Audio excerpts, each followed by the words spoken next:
রাজ্যের মানুষের যে ডিমান্ড, রাজ্যের মানুষের ডিমান্ড হচ্ছে স্বরাষ্ট্রমন্ত্রী তুমি অপদার্থ, স্বরাষ্ট্রমন্ত্রী তুমি মানুষের জীবন সম্পত্তি রক্ষা করতে ব্যর্থ,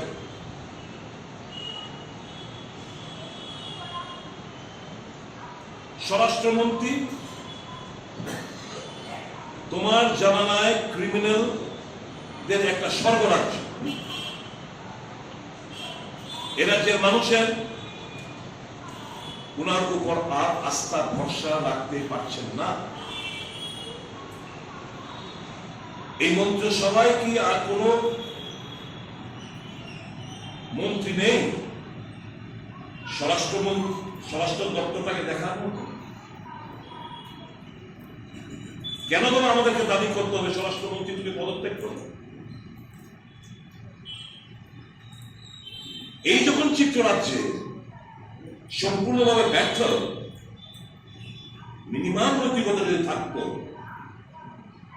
তাহলে উনি স্বরাষ্ট্র দপ্তর থেকে অব্যাহতি দিয়ে অন্য কাউকে স্বরাষ্ট্র দপ্তরের দায়িত্ব দিতে পারত, কিন্তু না।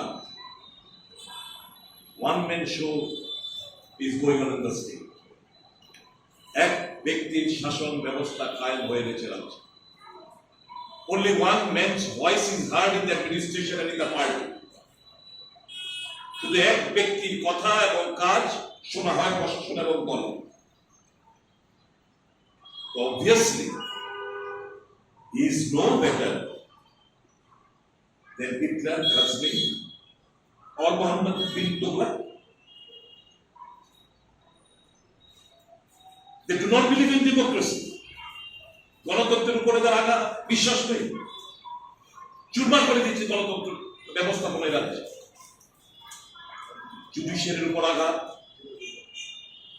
চতুর্থ স্তম্ভের উপর আঘাত, এক্সিকিউটিভের উপর আঘাত, লেজিসলেচারের উপর আঘাত, সমস্ত দিক দিয়ে গণতন্ত্রকে চুরমার করে দিয়েছে রাজ্য।